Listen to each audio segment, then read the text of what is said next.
फरहान मिनहाज का सलाम हो। केपीके में वज़ीर आला की इमरान खान की जानिब से नामज़दगी के बाद जो हालात हुए हैं और इमरान खान के नामज़द वज़ीर आला सोहेल अफरीदी के नामज़दगी के बाद सामने आने के बाद और DG ISPR की प्रेस कॉन्फ्रेंस के बाद मुस्लिम लीग नून के अहम रहनुमाओं की यानी कि राना सनाउल्लाह, अता तारड़, फिर सेनेटर परवेज़ रशीद का अचानक ही गुज़िश्ता रात जो बयान आया है,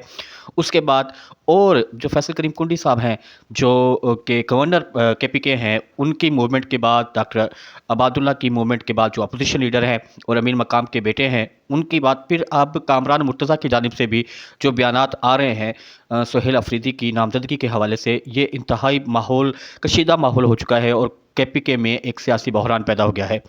साबिक वज़ीर आज़म इमरान खान की जानिब से अली अमीन गंडापुर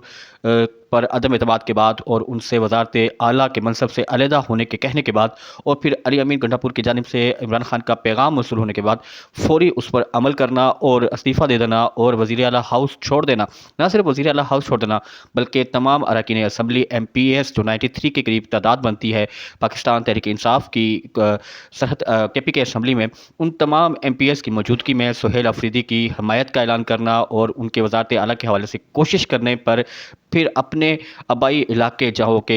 आबाई हल्का भी है मौलाना फजल रहमान का, वहाँ उनका शानदार इस्तकबाल होना और फिर वो इमरान खान के फैसले के साथ खड़े होना, ये एक ऐसे मामलात हैं जिसने केपीके में इस्टेब्लिशमेंट और मौजूदा रजीम की जो ख्वाहिशात हैं उनको शदीद धचका दिया है। कुछ लोग ये समझते हैं कि इस्टेब्लिशमेंट सोहेल अफरीदी की नामजदगी पर नाखुश है, बल्कि ऐसा नहीं है कि बल्कि मौजूदा रजीम के ताकतवर हल्के इस मामले पे बड़े नाखुश हैं कि अली अमीन गंडापुर को जब उतारा गया तो उनकी ये ख्याल था कि अली अमीन गंडापुर कुछ MPs के साथ मिलकर बगावत करेंगे, इमरान खान के फैसले को तस्लीम नहीं करेंगे, इस्तीफ़ा नहीं देंगे और एक ऐसा कशीदगी का माहौल केपीके के अंदर पाकिस्तान तहरीक इंसाफ के अंदर खुद पैदा हो जाएगा जो कि मौजूदा रजीम की हुकूमत को, मौजूदा रजीम को और पाकिस्तान तहरीक इंसाफ और इमरान खान के बयानी को शदीद नुकसान पहुँचाएगा। लेकिन इसके बरक्स हुआ, जैसे ही साबिक़ वज़ीर आज़म इमरान खान की जानिब से अली अमीन गंडापुर को वज़ारत आला के ओहदे से अलग होने का कहा गया, तो अली अमीन गंडापुर ने बगैर किसी तवक्कुफ़ के, बगैर किसी सोच विचार के, बगैर किसी एडवेंचर के ना सिर्फ वज़ारत आला से अलग हुए बल्कि उन्होंने अपना एक इस्तीफ़ा जो बाकायदा तौर पर सोशल मीडिया पर शाया हुआ, जो कि कंप्यूटर से प्रिंट किया गया था, वो शाया किया और गवर्नर हाउस केपीके भेज दिया। बाद में गवर्नर हाउस केपीके की जानिब से कोशिश की गई, उस मामले को डिले किया गया। मेरी खबर के मुताबिक ताकतवर हल्कों ने गवर्नर केपीके को ये कहा कि आप इस इस्तीफ़े के मामले को थोड़ा डिले करें, हम अली अमीन गंडापुर से राब्ते की कोशिश करते हैं और ये कोशिश करते हैं कि अली अमीन गंडापुर जो इस्तीफ़ा सोशल मीडिया पर वायरल हुआ है, इससे लाताल्लुकी का ऐलान करें और कोई मामला गंभीर हो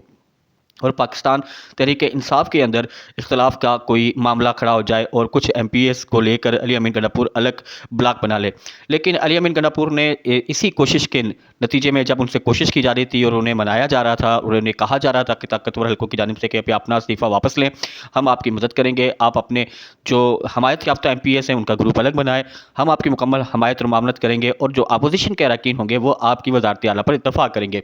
लेकिन अली अमीन गंडापुर ने इसके नेक्स्ट जो काउंटर अटैक ये किया कि उन्होंने तमाम पाकिस्तान तहरीक इंसाफ की क़यादत को वज़ीर आला हाउस तलब कर लिया। वज़ीर आला हाउस तलब करने के बाद तमाम MPs को बिठाया और बिठाने के बाद अपने इस्तीफ़े का ऐलान किया, इशाया दिया और न सिर्फ इशाया दिया बल्कि सोहेल अफरीदी की मुकम्मल हिमायत का ऐलान कर दिया। ये एक ऐसा मौका था जहाँ ताकतवर हल्कों को शदीद धचका लगा और जब उन्हें यह खबर हुई कि अली अमीन गंडापुर ने ऐसा करने के बजाय जैसा उन्होंने उनसे ख्वाहिश का इजहार किया था, उसके बरअक्स तमाम MPs को बुलाकर सोहेल अफरीदी की हिमायत का ऐलान कर दिया है।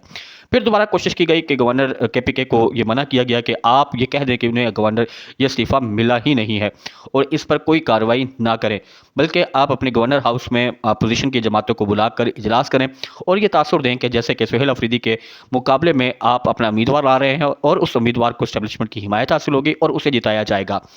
इस तरह करने के हवाले से डॉक्टर अबादुल्ला के घर में एक मीटिंग हुई। मीटिंग में अमीर मुकाम मौजूद थे। पाकिस्तान पीपल्स पार्टी और पाकिस्तान मुस्लिम लीग नून के अलावा दीगर जमातों ने इस पर कोई रिस्पॉन्स नहीं किया। फिर अली अमीन गंडापुर पर जब ज़्यादा दबाव बढ़ा और ज़्यादा प्रेशर बढ़ा और उन पर मुसलसल मुतालबा किया जा रहा था कि आप अपने इस्तीफे से लाताल्लुकी का ऐलान करें, तो अली अमीन गंडापुर ने एक फुटेज जारी की जिसमें वो वज़ीर आला हाउस से जा रहे हैं और वज़ीर आला हाउस के स्टाफ से मिल रहे हैं, अलविदाई मुलाकात कर रहे हैं और नेक ख्वाहिशात का इजहार कर रहे हैं। इस फुटेजेस के बाद फिर कुछ घंटों बाद एक और नया फुटेजेस आया जिसमें अली अमीन गंडापुर का शानदार इस्तकबाल उनके आबाई हल्के में किया जा रहा है और वो वहाँ इमरान खान जिंदाबाद, इमरान खान तेरे संग रहने के वादे वहीद और नारे लगाते नजर आए। ये दूसरा बड़ा धचका था जो कि मौजूदा रजीम की ताकत को मिला। इसके बाद मौजूदा रजीम की जानिब से हैरत अंगेज़ तौर पर साबिक मौजूदा वज़ीर इत्तलात अता तारड़ की जानिब से प्रेस कॉन्फ्रेंस की गई। प्रेस कॉन्फ्रेंस में अली अमीन गंडापुर की हिमायत की गई, उनके लिए तारीफ़ी कलमात अदा किए गए और बज़ाहिर ऐसा लगता था कि ये अली अमीन गंडापुर की हिमायत की प्रेस कॉन्फ्रेंस है और सोहेल अफरीदी की नामजदगी के खिलाफ प्रेस कॉन्फ्रेंस है। फिर हमने कल ये भी देखा कि DGISPR की जानिब से प्रेस कॉन्फ्रेंस की गई। उस पूरे प्रेस कॉन्फ्रेंस का रद्द-ए-लवाब यही था कि सोहेल अफरीदी की जो नामजदगी है इमरान खान की जानिब से और उन्हें नया वज़ीर आला KPK बनाया जा रहा है, उस पर उन्हें शदीद एतराज़ था और उन्हें दहशतगर्दों का सहूलतकार गर्दाना जा रहा था और यह तस्वर किया जा रहा था कि सोहेल अफरीदी की जो नामजदगी है उनकी वज़ारत आला की कुर्सी पर बैठने के बाद जो KPK में अस्करी क़ुव्वतों का ऑपरेशन है, जो अस्करी क़ुव्वतों की राय है, जो अस्करी क़ुव्वतों की मनसूबाबंदी है, उसको शदीद धचका लगेगा। लेकिन उसके बाद शाम को जैसे ही DGISPR की प्रेस कॉन्फ्रेंस खत्म हुई तो जो मामला पेशावर में बड़ा दिलचस्प हो गया कि जो तहरीक इंसाफ के नाराज़ अरकान थे, जो मुख्तलिफ आरा भी रखते थे, जो कुछ नाराज़गियाँ भी थी, जो सोहेल अफरीदी को के हवाले से गुफ्तगू का शिकार थे, वो क्लियर और कट हो गए और वो सब जाकर स्पीकर हाउस में स्पीकर के घर में जमा हो गए और तहरीक इंसाफ एक ताकत और एक जमा मुत्तहद हो गई। यानी DGISPR की प्रेस कॉन्फ्रेंस के बाद तहरीक इंसाफ में जो इंतशार नज़र आना था वो इंतशार नज़र नहीं आया, बल्कि वो सब एक जगह पर मुत्तहद नज़र आए।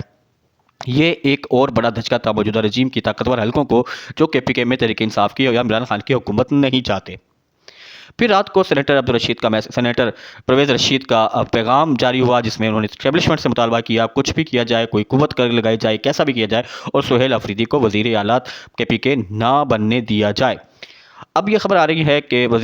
साबिक वज़ीर आला जो अभी साबिक वज़ीर आला अभी तक नहीं हुए, वज़ीर आला अली अमीन गंडापुर के ने रिटर्न तहरीरी हाथ से इस्तीफ़ा भी लिखकर गवर्नर हाउस भेज दिया है, वहाँ से बाकायदा उनकी रसीद भी हासिल कर ली है। अब गवर्नर KPK के पास सवाए उसको कबूल करने के दूसरा रास्ता बाकी नहीं बचा।